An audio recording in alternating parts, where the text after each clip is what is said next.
Thank you very much. J. Dolmage. Thank you very much. I'm crying here, but it's because I had something caught in my throat. Good way to start a talk, right? Thank you very much, Roy. That's really nice. Excuse me. The book from which this talk is in some ways based is dedicated to Pat and Marie, and it's called Disabled Upon Arrival. What I did is I created a WordPress site just to temporarily hold my talk today, some further resources, some other things that you might be interested in, a bibliography. And it is Dolmage, my last name, D-O-L-M-A-G-E, Disabled Upon Arrival, and that's all one word run together, .wordpress.com. Maybe we can make sure and share that. But I wanted to say, you should share it too if there are people that you know who might be interested, who can't be here. The other reason I put it up is because I am going to talk for a while, and sometimes when people are talking you can't take it all in. So it's a release to say you can just experience the talk now, and if there's something that comes up you can go and find it here. Most often that's not something brilliant I've said, but a link or a citation or something like that to somebody else's work. So it's all there. I am generally a read from the screener or a read from the pager, and I just need to do that to keep my place and to be able to say all the things that I need to say. So that's my warning.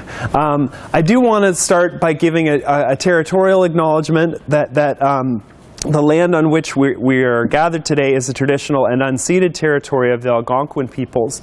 Now, I make that territorial acknowledgement, but it's also something I'm going to be talking about. So I don't want to just make an acknowledgement. I'm going to come back to that because I think that's important. Okay. And I'm going to hit you pretty hard right from the beginning here, and that is the idea that we live in what anthropologists have jokingly referred to as the Trumpocene. This book, as I was mentioning to some new acquaintances at lunch, was completed right around October 1st, 2016. And then Donald Trump was elected. And the atmosphere, the rhetoric, the environment around immigration has drastically shifted over the course of just 1 year. In a way, reminding us how close to this we always were and have been, but also making it impossible to be anything but critically reflective of where we are in terms of immigration and the rhetoric around immigration. So I think one of the features of living in the Trumpocene is that news, much of it terrible, confusing, and manipulated, comes at us fast. Everything feels like the very first thing, and every affront feels brand new. But the goal of my talk is to help us to slow down, make some connections, and realize that we've been here before. In some ways, we've never left, or we've been held here.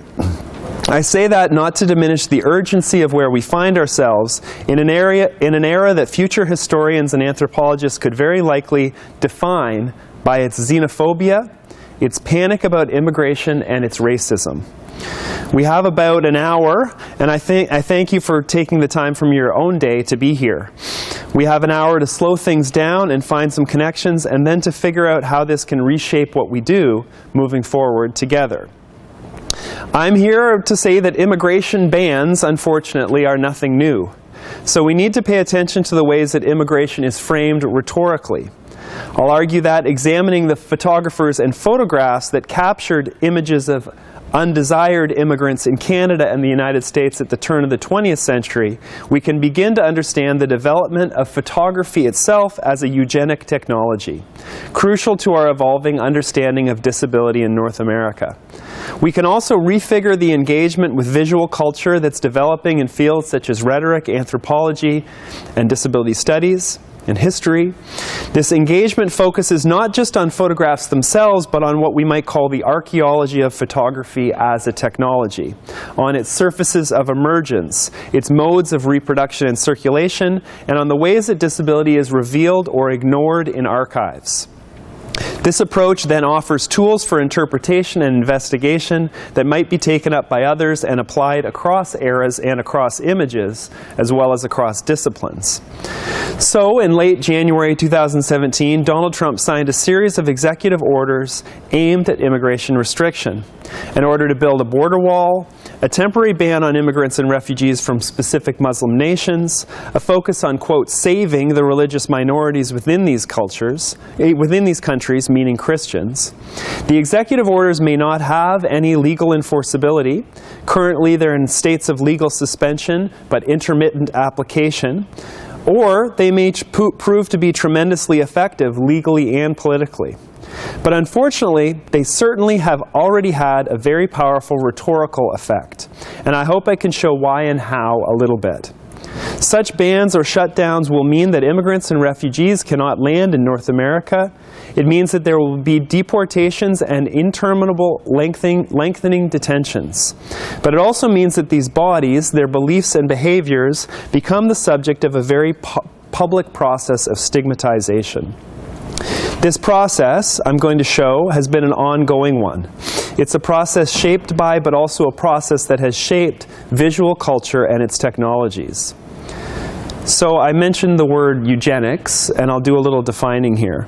So Charles Davenport, perhaps the eugenics movement's greatest proponent, defined the movement as, quote, the science of the improvement of the human race by better breeding.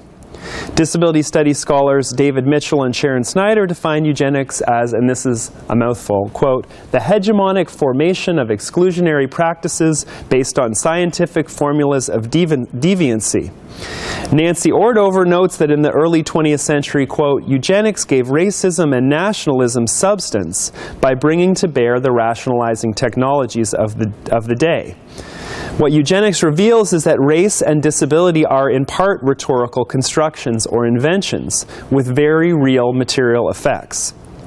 As Constance Backhouse reminds us, quote, race is a mythical construct, racism is not.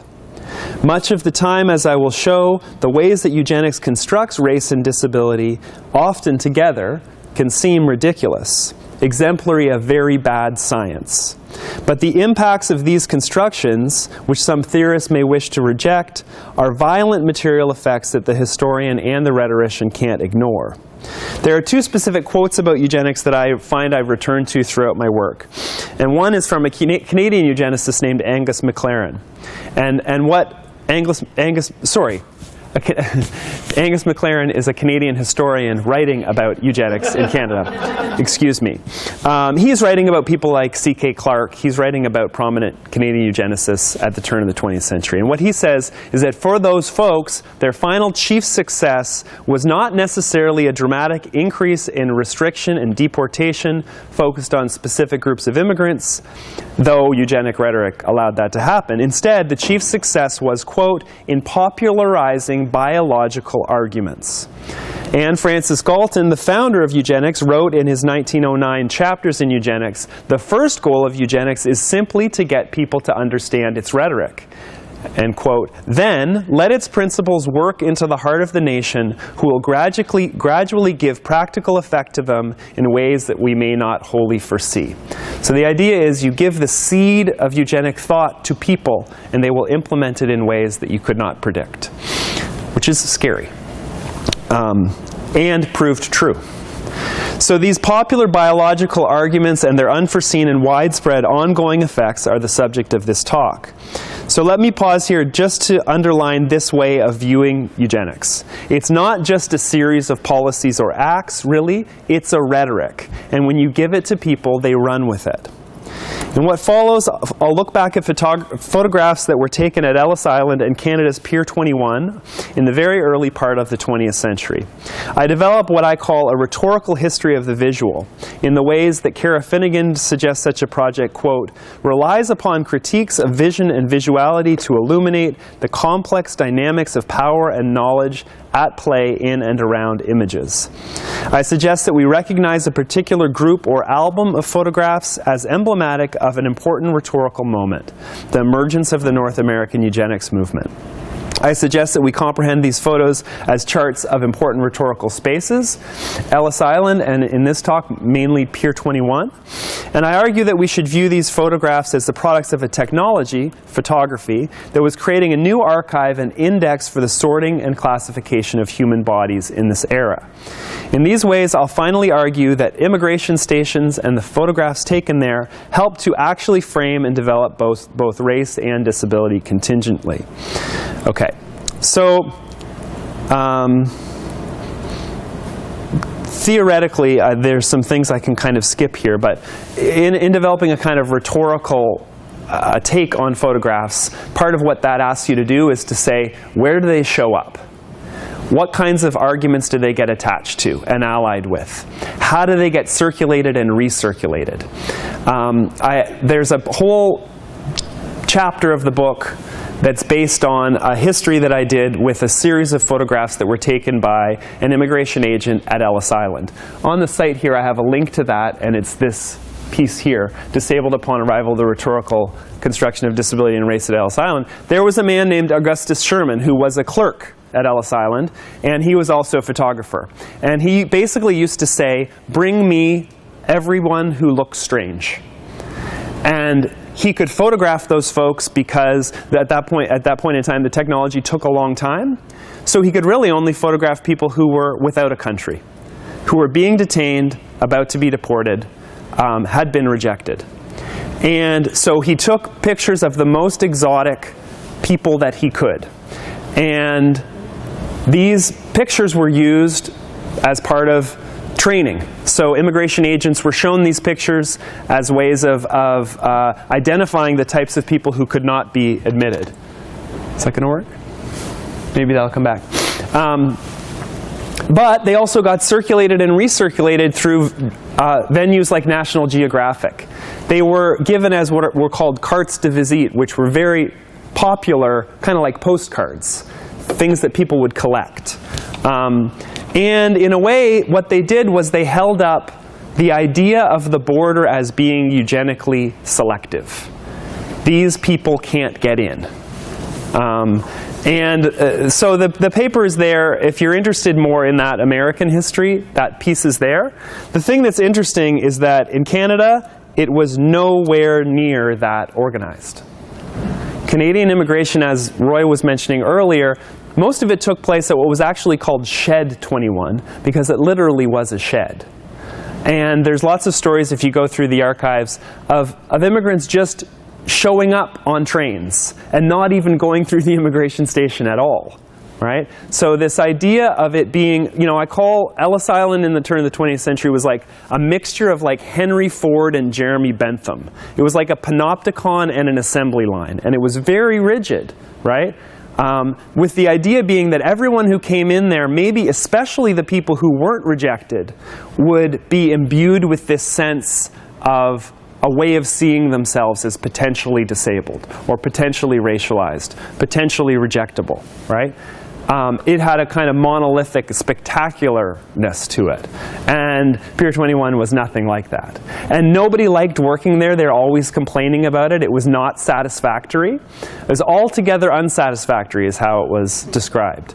But we've mythologized it in a really different way. So one thing I want to say just about method here is that I'm not going to show the images that I'm going to talk about. Instead, I'm going to offer thick description. There's a point to doing that, 2 points to doing that. One is that most often the opposite happens. We show images and we don't offer a thick description, right? We put images online and we don't offer alt text, right? That exclusion happens over and over again. That's part of the visual culture in which we live. You have to have lots of images, right? But most often people aren't actually describing them for the full audience, right? And if they do that, they're also failing to analyze them in particular types of ways. The other thing I want to say is that the two images in particular that I found in Canada that I cannot find a neat and tidy history for are also very affective images. They're difficult. When I found them in the archives, they're very difficult to look at because they carry with them powerful stories that I don't know, that I can't fully understand. And so they aren't the kind of thing that I want to force people to see, but but that they can go and access on their own, right? There's some theorization of this in disability studies that when we find people, and there's a kind of history of freak show photography, but when we find people who have been freaked through photography, what we actually, something is beeping. Sorry. What we're actually seeing are people who've been disenfranchised by bigger global geopolitical forces, right? So it's not, and to sort of hold those images up is to kind of re-inscribe the process of abjection that was original, right? And there's a kind of power that comes from that needs to be acknowledged. So that's why they're here on the site and you can go and see them, and I am going to offer a description of them. Part of the reason that I realized that they were effective was not because I recognized it myself at first. I was in the archives here in Ottawa, found these images, and I came back on a subsequent research trip with a graduate student. And then I realized I was having this in a way forcing somebody else to deal with this history and these stories. And I was seeing the impact it was having on somebody else before I recognized the impact that it had already had on me.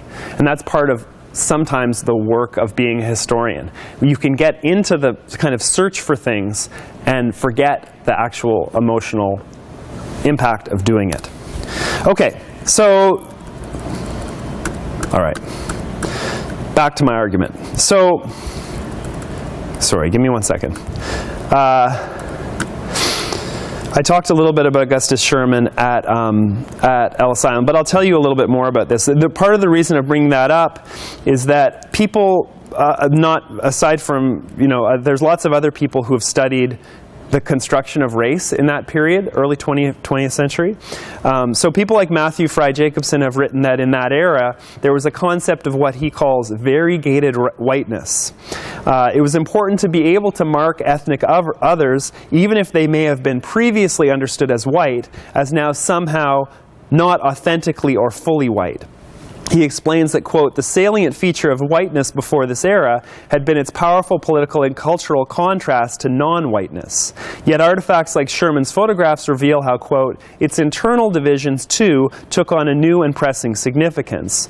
So looking at Sherman's when he took what were called immigrant type photographs, which were basically just headshots of all of the different types of immigrant who might come through, and these were used in training manuals.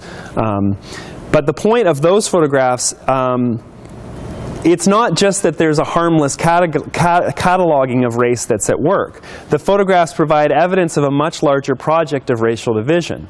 It's not that Sherman himself intended for his photographs to enable a new racism, yet the divisions he catalogs and the use of this catalog, specifically in that era, allowed for this new racism to be experimented with and perfected at Ellis Island.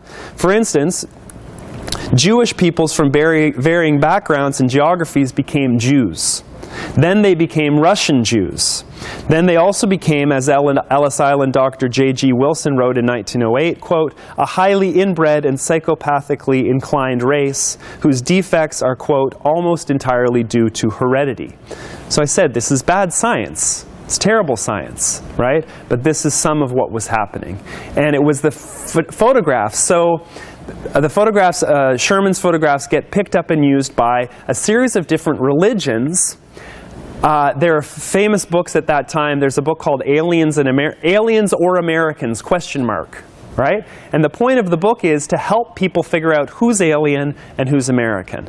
Right? And it uses his photographs to catalog all of the ways that these other races are genetically inferior to Western European races, right? And that's through language, it's through literacy, it's through things like craniometry, right? Tons of different variations of bad science are being used, but the photographs are anchoring this work. Okay, so yeah, and then the other piece of that is to figure out who was American. One had to scientifically create, locate, mark, and showcase the expulsion of he and she who were not. So, and at this time, many people collected photographs, and these immigrant photos would have fit in many ways into the genre of the freak show postcard photograph, investigated at length by Robert Bogdan among others. As mentioned, Sherman's photographs also overlap with the genre of the anthropological photograph of the exotic, primitive, colonized other, which we see through mediums like National Geographic at the time, as well as medical and criminological archive photos. While the Ellis Island photographs borrow from these vocabularies, they also sent another message, particularly as they hung in the foyer of the Immigration Services offices, as they were circulated as mementos given to privileged visitors to Ellis Island, and most markedly as they were used by line inspectors to aid in identification of racial and ethnic types. The photographs became a key part of the immigration restriction machine of Ellis Island. The photographs develop, in the functionaries and the products of this machine, the power of a snapshot diagnosis to make distinctions and discriminations, assuring the viewer of his or her own normalcy. Moreover, while they catalog strangeness and difference, they also attest to and facilitate the arrest of this difference at Ellis Island. As Aristide Zoldberg shows, American immigration policy has always had a double logic, boldly inclusive and brutally exclusive. He argues that the U.S. has never been laissez-faire about immigration, and immigration has always been a matter of keen public and political concern.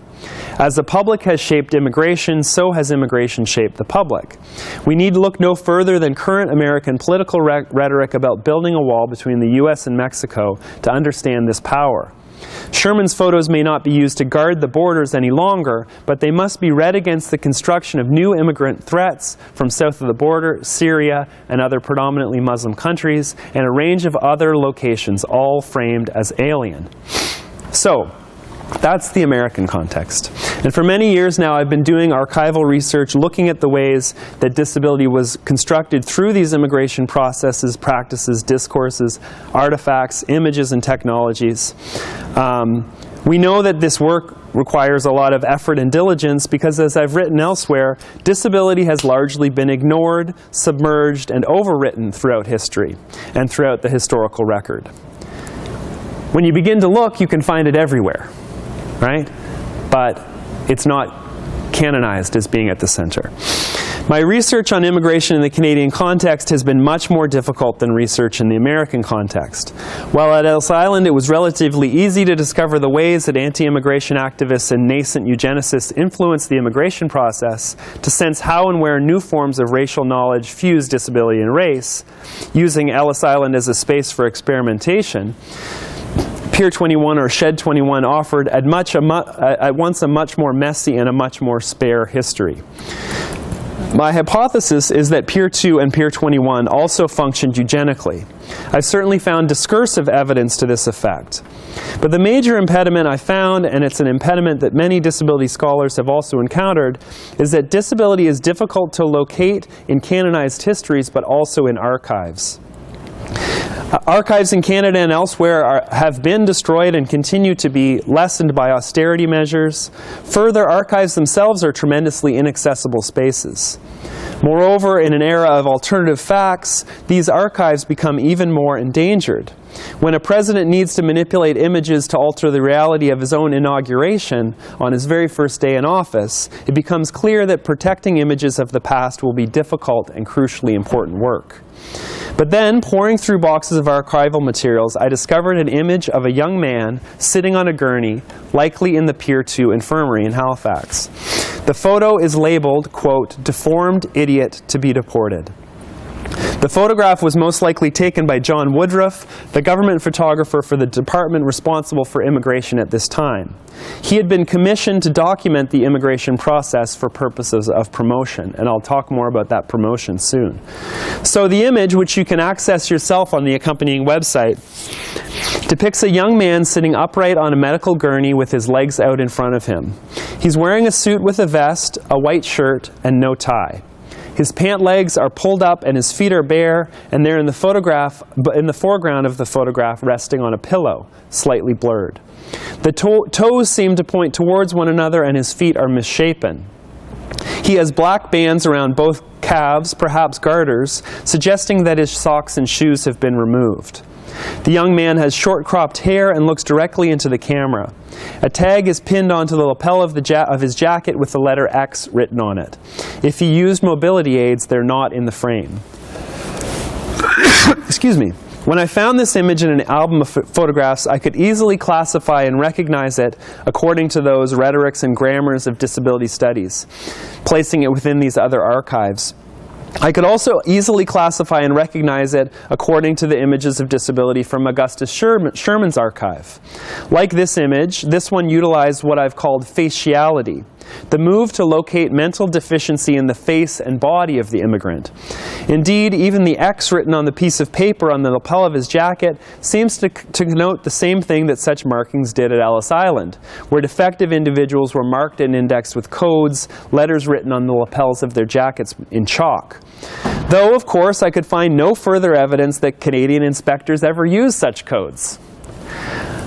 Yet the idea that a photographer visiting or working at an immigration station might take the opportunity to frame images of difference certainly made sense. Furthermore, the idea that disability was the condition that rendered this subject available for photographic capture and also left them at least temporarily without a state is also unfortunately unsurprising.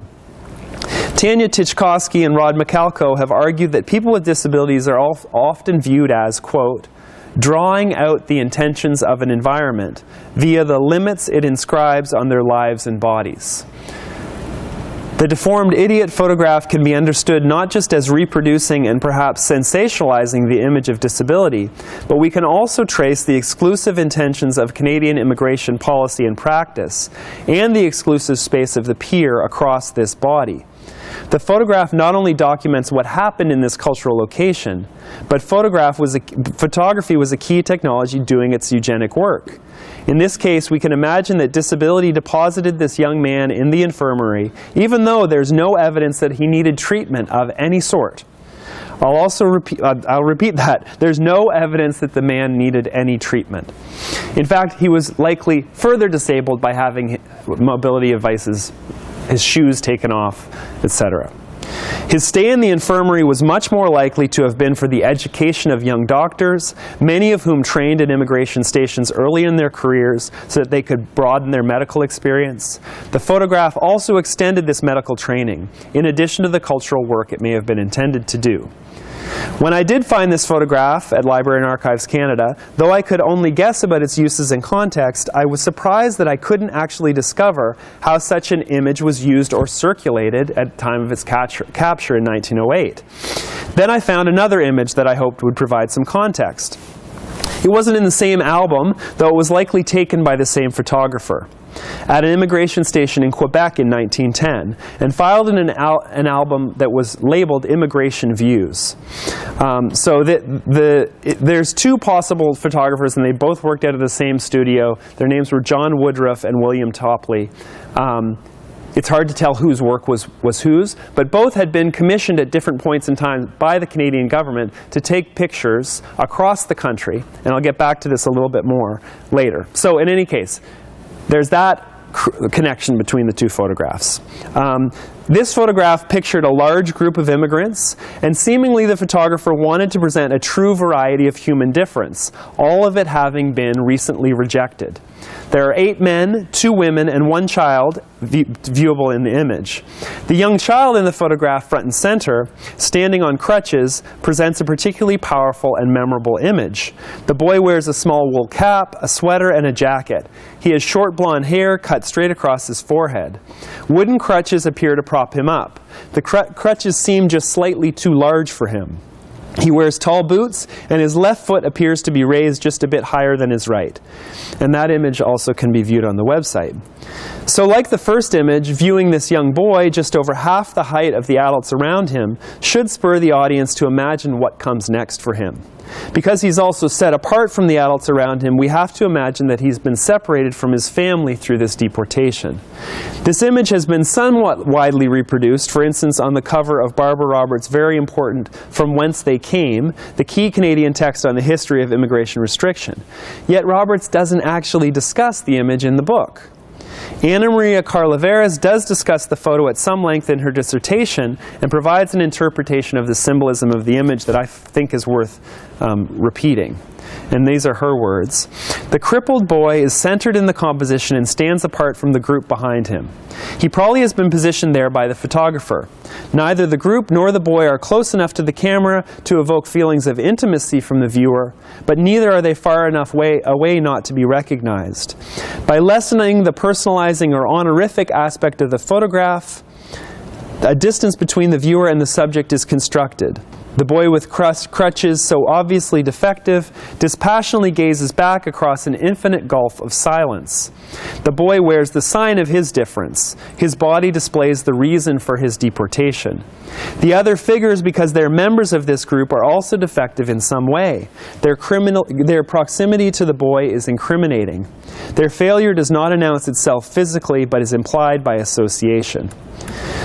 So these two images I found on these kind of archival trips provide perfect examples of what Kirchi and Zitlau talk about when they say that when we witness images of people with disabilities who've been infreaked, we should recognize that these bodies, quote, are made to circumscribe and enforce the boundaries of normality in spatio-temporally specific modes that result from traumatic historical circumstances, decisive geographical contextualizations, as well as related socio-political concerns and communal anxieties. I know that's a lot of theory, but what they're trying to say is you can't just look at these images. You cannot detach them from geopolitical, historical forces that are mapped across these bodies. Indeed, the image of the deformed idiot to be deported clearly reveals, even just in its name, both a normative and geographical boundary. And this young man's exodus to Canada may very well have been initiated by trauma and almost certainly resulted in trauma. The image also makes much larger communal and political statements about who can and who cannot be Canadian. I want to suggest that while I quickly began to recognize and place these images within the history I've been writing about, my enduring response has been sadness and anger. It's crucial to recognize the young men in these images without sentimentalizing them as much more than pictures. Both likely traveled to Canada with family and or friends, with big plans, using all of their resources to make the trip. The future back home after deportation would have to be uncertain, as it's unlikely that family or friends could afford to travel back with them. While the capture and circulation of images like this can be read now for what consequences they may have had in the formation of something as large as a nation, or even a technology, there were real consequences that these events set into motion at the level of the individual, the family, and the community. As Susie Linfield argues, while photography exposes violence and injustice, we also know how limited and inadequate such exposure is. Her argument is that we can and should embrace this failure. Quote, by offering us a glimpse of a reality we can neither turn away from nor grasp, photographs teach us that we'll never master the past. They teach us about human limits and human failures. So I choose to remain in this uncertain space, unsure whether even reproducing these images in an archive is anything but a further harm to these individuals and maybe even to us as viewers. And yet my difficulty first in finding the images and then in finding answers about their uses has activated another ethical concern, that the exclusionary eugenic history of North American immigration is simply not being told and is in fact further vanishing from the available record as time goes on. There's a real feeling, as I was unable to find out the stories behind how these images were used, of something slipping away, of a very negative part of Canadian history not being provable because we won't have access. Okay, so what guesses did I have? Well, one of the things that's really interesting is that sorry, I'm just skipping ahead a little bit. In the early part of the 20th century, it's not just that immigrants were coming to Canada and we were dealing with them as they came. The Canadian government was also actively promoting immigration to Canada in Europe. the very first diplomats, Canadian diplomats, were sent to try and attract immigrants. And when they did that, they were trying to attract certain groups of immigrants, right? It was very intentional, the types of groups of people that they wanted to come to Canada. Topley and Woodruff, the photographers I was talking about, they were commissioned to travel all the way across Canada and take pictures of basically all the awesome stuff, right? So all the beautiful buildings. Take pictures of big horses. Take pictures of big, like one of the pictures is of a tomato that looks to be the size of a human head, right? And actually it's funny, there's a movie called, I'm going to blank. Oh, it'll come back to me. Anyway, it was about 10 years ago. And in it, there's this dream scene of showing what an Italian family believes America is like. And in one of those, there's these pictures of giant fruit and produce, right? Because a lot of people are leaving countries where maybe their farming hasn't been successful. And Canada's held up as a place where, you know, we have this bounty. There's other problems with the images they took. They specifically took images of First Nations people in residential schools. Earlier pictures of First Nations people in full dress had been used and scared people away. So instead they took pictures of residential schools as a way of sending the rhetorical message that Canada had dealt with these people. And they were in a way almost imprisoned, right? And that was a point of pride. Okay, so how I'm connecting the photographs is that those people who were sent overseas to promote immigration to Canada, they did what were called magic lantern shows. Has anybody heard of a magic lantern show before? It's like an early PowerPoint, except it could explode at any point in time, right? Because they're using kerosene, I believe, to illuminate it, right? But what they're doing is they're juxtaposing a speech with images. It's like PowerPoint, right? And it's bigger than PowerPoint, though, because it's seen as magical, right? So it gets picked up a lot in evangelical and missionary presentations, because there's this belief that if you watch a magic lantern show, it does something to your soul, right? That the juxtaposition of words and images is almost a magical thing. So these images, one thing I know is that these images, these folders full of images where I found these two photographs are also full of all of these images celebrating Canada.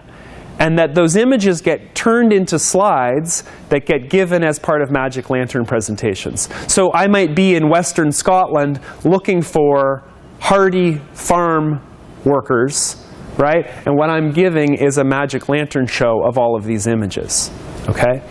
So you might guess what I did, which is what I said, why are these images of disabled people in this archive, right? And I can't prove it, there's no way for me to prove it, but my belief is that just as idealized images of Canada were held up, these images were held up as a warning.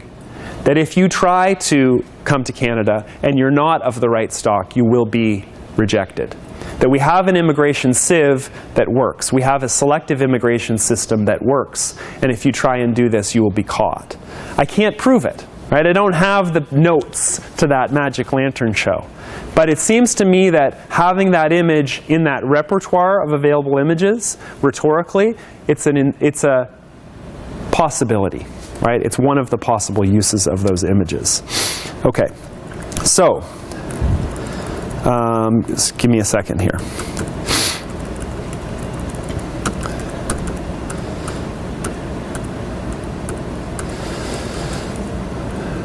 All right.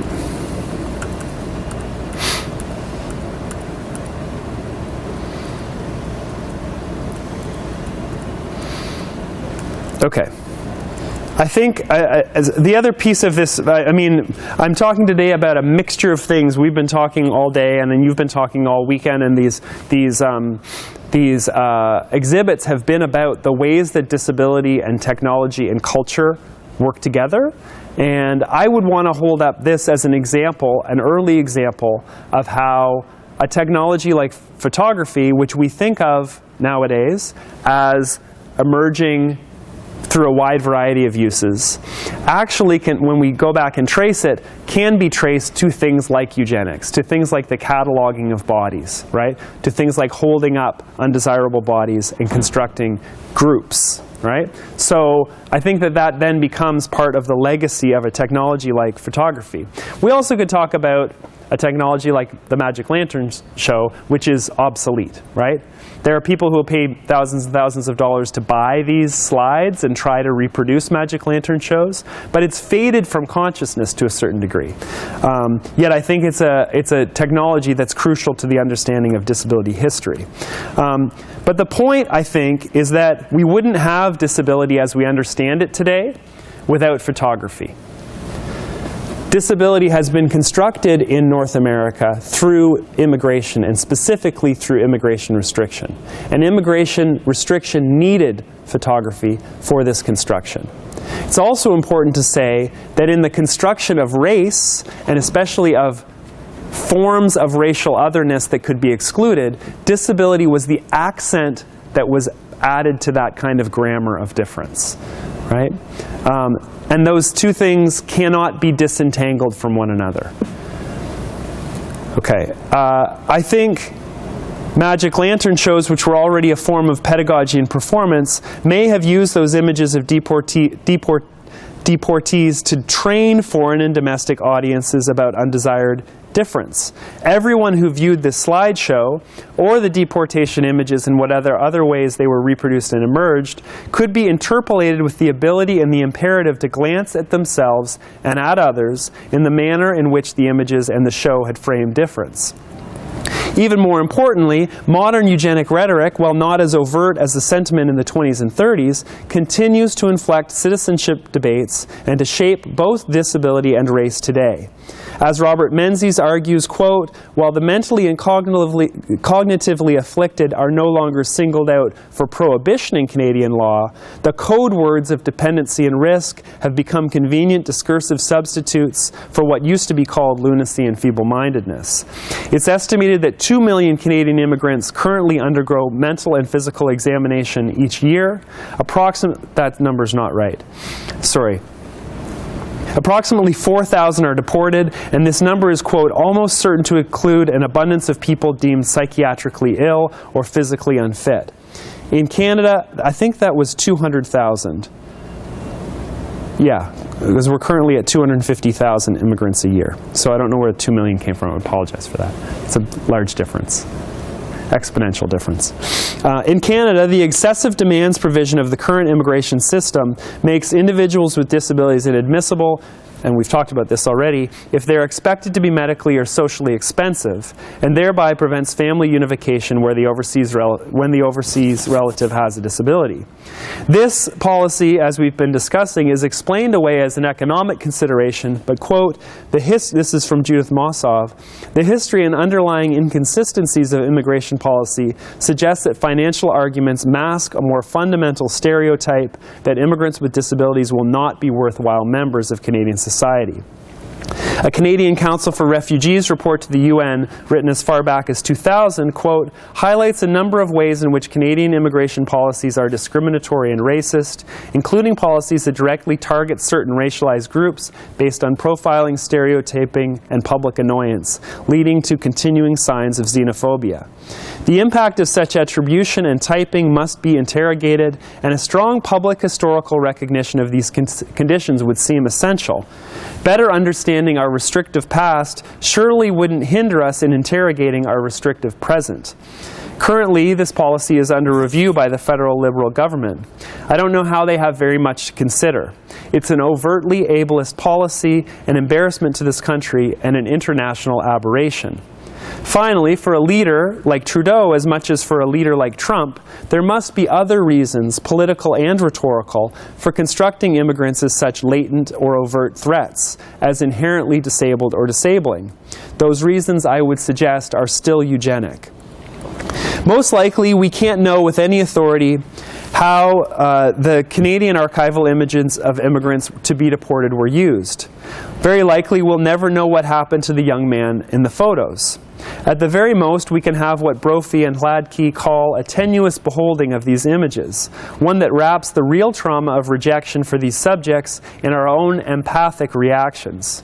Perhaps rejection of responsibility for this injustice, perhaps rejection of the ongoing politics that perpetuate such deportations. When I came here this morning, there was a thing on the wall that was asking a question about empathy, right? And the purposes of empathy, right, as a goal for some of the work that we're trying to do together, right? And I think that that's worth making that distinction. What does empathy mean? Is it a rejection of responsibility for that injustice? Is it a sense of identification and continued rejection of the ongoing politics? Right? That's the difficulty in a way of doing this historical work, is that whenever you try to make the leap to the connection to now, people don't want to go there. Right? It's a lot easier to say, what a bad era, right? That eugenic era, as though it stopped. What happens when we refuse that, right? When we refuse to impose that gap, right? What happens when we move from that denial into an understanding, right? In what ways can the history of disability discrimination through immigration practices and processes elicit an embodied empathic response or responsibility in the audience?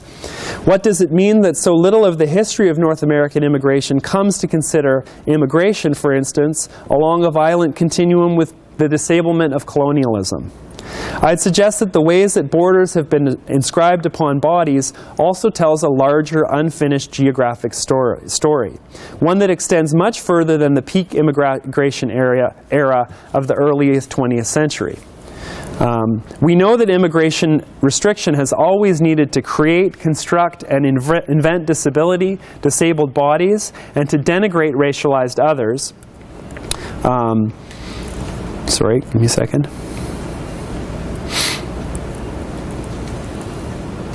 Through the use of disability. As restriction increases, so will these forces. But immigration restriction, and this is something I was talking about in a comment earlier, it will also disable people literally. For instance, Kurt Organista reveals how a previous Mexican border fence created drastic death and disablement. A militarized border and a 14-mile-long steel wall erected as part of Operation Gatekeeper in 1994 drove many to cross at much more dangerous locations. This continued disablement will happen not just on the southern border of the United States, but also increasingly in spaces today, like frozen Manitoba. While a border wall likely won't dissuade much movement, the wall does reveal that borders are mainly ideas. If there's a 10-foot wall, there will be 11-foot ladders. But Trump and many others know that the wall as an idea is much, much more powerful than it is as a boundary. The border wall, when it's picked up and laid down across real bodies all across North America, will have a profound impact. In stark contrast to these past images of immigrants to be deported, the primary images of immigration restriction in our current era come in the form of images of people killed by immigrants. Donald Trump uses these images as props. He used them throughout his presidential campaign and continues to use them in press conferences, for instance, when he signed the executive orders to build the border wall. And to establish a, quote, office for victims of crimes committed by removable aliens, while calling for the publication, it's a very Orwellian construction, while calling for the publication of a weekly list of these crimes. These images harness pathetical rhetorical power, but they also powerfully obscure other realities. It's terrible that these people lost their lives, but in fact, immigrants are much less likely to commit any sort of crime, let alone violent crime, than American or Canadian citizens. A series of studies and studies of studies establishes this fact. Regardless, when confronted with this reality, Trump called reporters naive and called these, quote, wrong statistics, unquote. What Trump knows, however, is that the rhetorical construction of immigrants, and in particular Muslims and Mexicans, as criminals will be the lasting impact of any of these orders or acts. And I think it's worth calling back those two key quotes I had about eugenics when we think about immigration restriction. The idea of eugenics was if you could get people to grab the seed of it, they would implement it in ways that you couldn't predict. So yeah, the images then work to empower not just the immigration agents and agencies who might have their forces legally expanded, but also the people whose latent xenophobic and racist attitudes have now been given justification. In these tangled, stacked, and complicated current realities, we find ourselves located frustratingly close to, feeling resonance with, the historical stories of immigration, racialization, and ableism that have been told throughout this presentation. How is it possible that we're still 100 years later, living in a culture that might best be characterized by future historians hundreds more years in the future as a culture that vilifies disability and disables racial otherness? That said, we can make an effort to challenge the spectacles and interpolations of these borders and these border technologies, and we can imagine the resistance and subversion they might have engendered and might still. We need to search for new iterations of the coded language of eugenics, the ways that biological difference gets projected upon the faces and bodies of people. We need to examine the ways that industry exerts particular forms of pressure on immigration. We need to interrogate how politicians harness the power of xenophobia or hide it behind selfies and handshakes, and how immigration is used to pit future North Americans against current ones against old stock, to borrow Stephen Harper's term, and so on. We need to look at the ways bodies are linked to environments or blamed for environmental change, or how religion gets transformed into ethnicity. This presentation has traced some of the spaces, technologies, and discourses involved in the work of eugenics. The immigration laws and measures that these rhetorics justify have had a huge impact on the shape of the world. But the eugenic beliefs that they've empowered and that they have told citizens to enforce have had an even more sweeping and dangerous effect. That's the rhetorical effect. The last time we had an effective ban on immigration in the early part of the 20th century, mobs murdered thousands of Mexicans in the United States, with 547 cases recorded, but many more occurring. The lynchings occurred not only in border states, but also far from the border in places like Nebraska and Wyoming. And we know that just days after Trump's executive order, a Canadian white supremacist terrorist killed 7 Muslim citizens praying at a mosque in Quebec City, Canada. Anti-immigration rhetoric and its connection to violence has been pervasive, one of the most dangerous forces in North American history. When Donald Trump signed executive orders to ban refugees and immigrants from majority Muslim countries, or to report on crimes committed by immigrants, these actions fell outside of American and international law. Hopefully, the orders will be successfully challenged or resisted. But it's also clear that the legal frameworks put in place to correct and atone for eugenic immigration laws in the past need to be revisited and reinforced. The attitudes that made bans based on national origins popular in 1924 began in the late 1800s, and they've never gone away. Those countries that can counteract the impact of these current orders must do so. In Canada, this should mean overturning the, quote, safe third country agreement that prevents refugees fleeing persecution or violence from seeking refuge in Canada if they land in the U.S. first. And this is what we're seeing right now. Not doing so would simply extend the ongoing complicity with which Canada and the U.S. has shaped immigration restriction over more than a century. Individuals, and that's scholars, citizens, industry leaders, politicians, putting pressure on the government at all levels is what allowed eugenicists to shape the first of these laws. And individuals have avenues, practical and rhetorical, to challenge these restrictions now. After the clampdown on immigration in Canada and the United States in the 1920s, there was also a huge growth in immigrant aid societies.